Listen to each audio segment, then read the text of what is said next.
Welcome back to another great episode. I'm your host, Sunny from India. This week, we are honored by the presence of a wonderful American entrepreneur from Miami, Florida.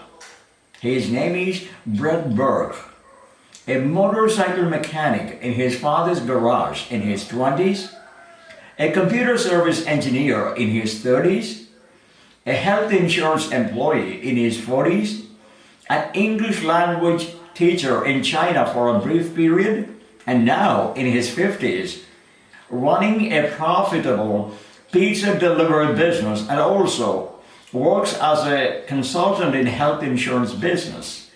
I met Brett quite unexpectedly 2 years ago on a social media platform. Instantly we hit it off because we found a common ground in martial arts, music, culture, and history. Ever since, we have been keeping in touch with each other.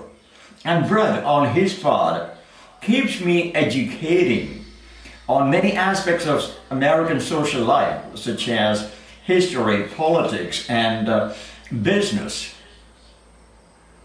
So let's welcome today's guest, Mr. Brett Burke from Miami, Florida.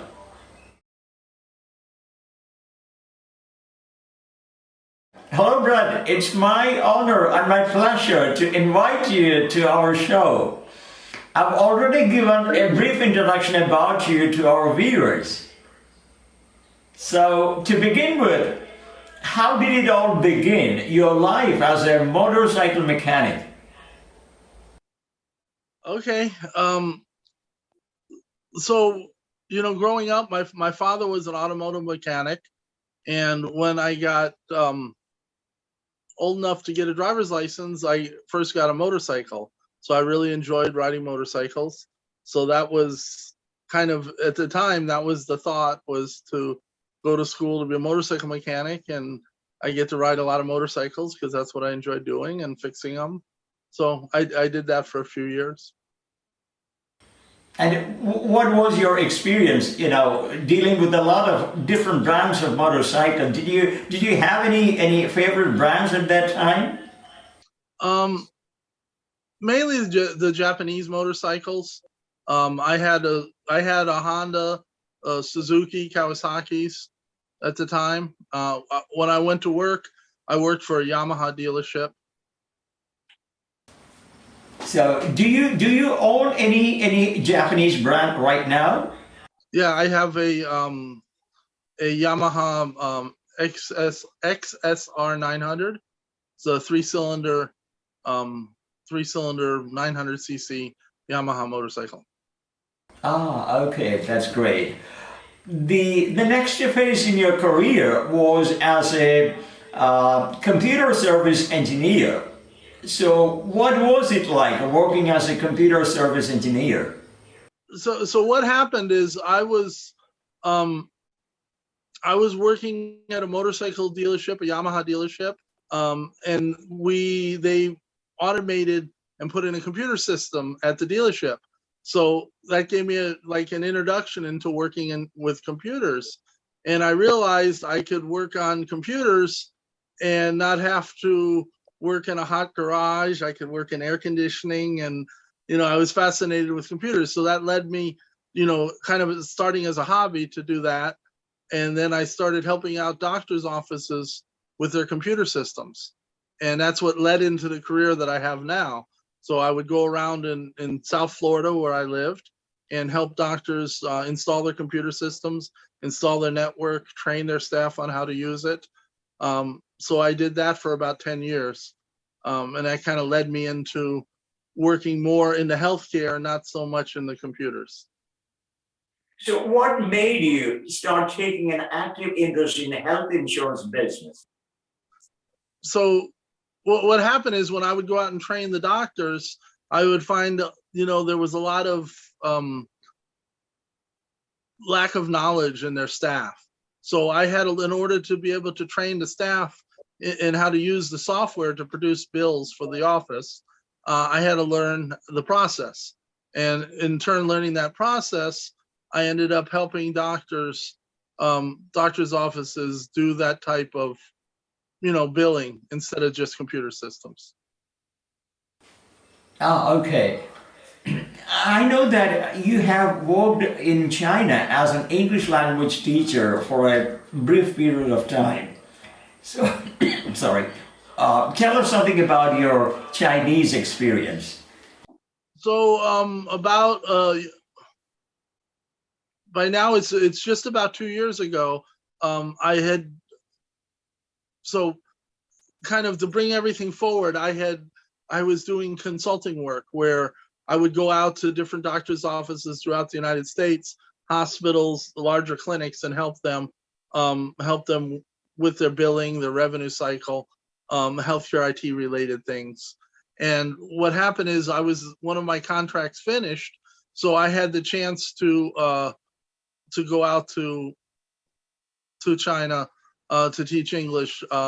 My fiance was in China at the time, so I wanted to go out there anyways. So I figured let's go out there for a while and teach English and stay there. Unfortunately, I'm diabetic and I have a condition with my eyes where I have to have regular treatment, and it wasn't easy to get that treatment in China. So I decided to come back after a month. And now, looking back on it, I'm glad I did, because that's when COVID happened. So I was there in October before COVID started, I guess in December in China.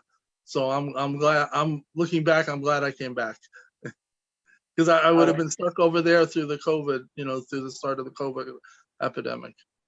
Okay, but I think still you consider your brief period in China as one of the unforgettable moments in your life. Am I right? Yeah, I enjoyed it. I always wanted to visit China, even since I was much younger, and to finally go and see what it's like, living there, and even though it was for a short time, being a little bit different. I had a chance when I was much younger to live in London for a while, so I have lived outside of the United States before, but this was a little bit different, but it was fun. Okay. Then suddenly I find you jump right into another territory. This time the world of pizza delivery business. So how did you get started in that business? Did you have any partners to help you with that? And how did it all work out so well?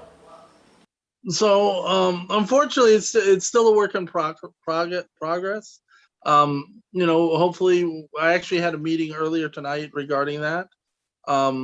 So as I briefly mentioned that I've been doing more nationwide consulting.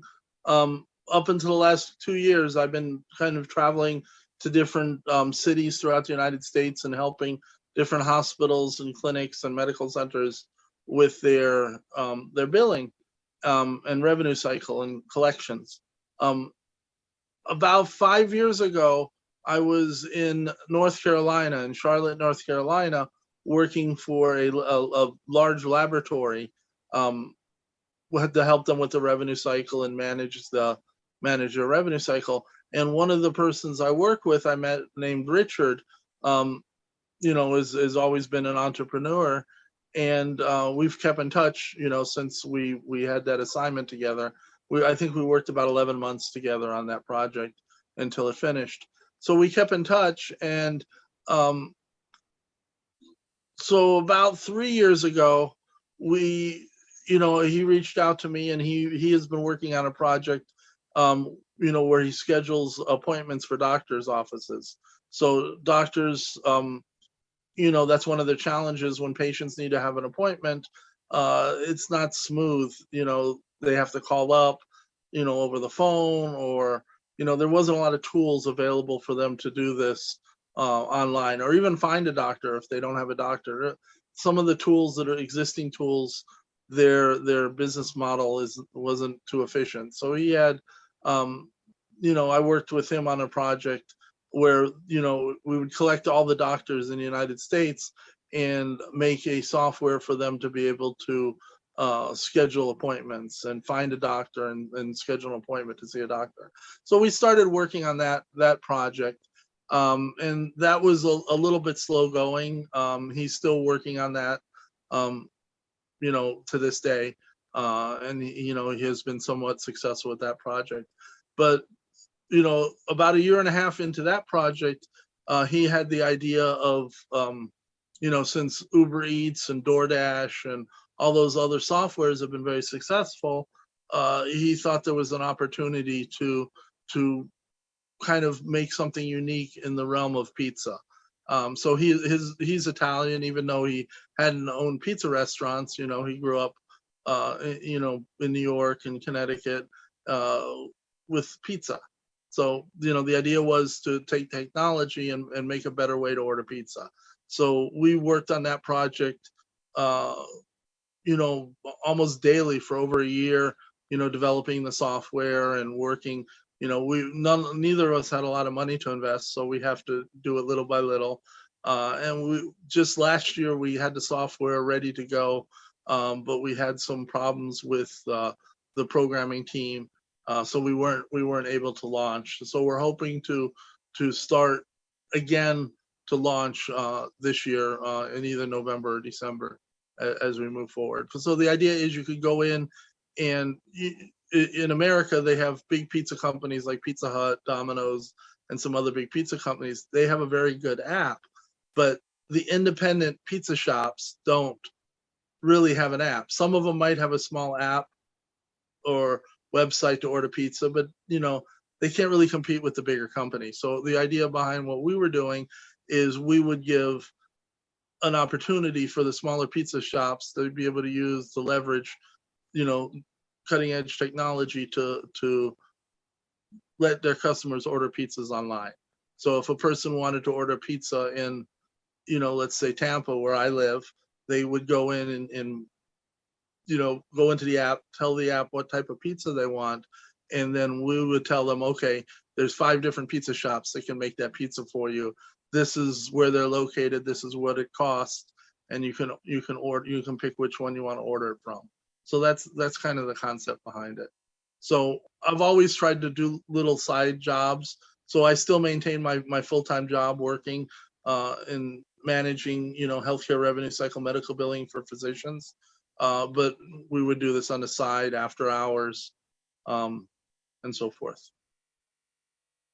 So when you look back, do you find yourself a happy and satisfied American, like who could accomplish a lot of remarkable things in your life through determination, sheer hard work, and perseverance? Yeah, I guess I think it's more the journey than the destination. Would I say I've been very successful? I've had multiple businesses over my career. Some have been more successful than others. Some I would take to the point where I sold the business. I had a web hosting company in around the year 2000 where I had over 1,000 clients that I would provide web hosting for. I leased server space and then would provide web hosting. And I got to the point where, I sold the assets in that business. Several years prior to that, I was involved in a project where we did medical publishing for doctors' offices for brochures that they would have in their office. So I did that for a few years. So I've always kind of been looking for, what the different opportunities are. And I think that's what I enjoy doing. I wish I could be more successful in that as opposed to working a regular 9-to-5 job, to be more successful where some of these projects would kind of replace the salary that I have. I'm not there yet though. But like I say, it's the journey, it's not necessarily the destination. Yeah, I totally agree with you. It's a journey that we all take. Okay, Brad, it's always a pleasure listening and talking to you. This time too, it was not different. And before saying goodbye, I would like to say thank you so much for your precious time with us. Have a great day. You too. Thank you. That's all we have time for this week. I'm sure you enjoyed watching this show. Don't forget to tune in next time, for we have a second part to this show. So tune in next time. Until then, goodbye.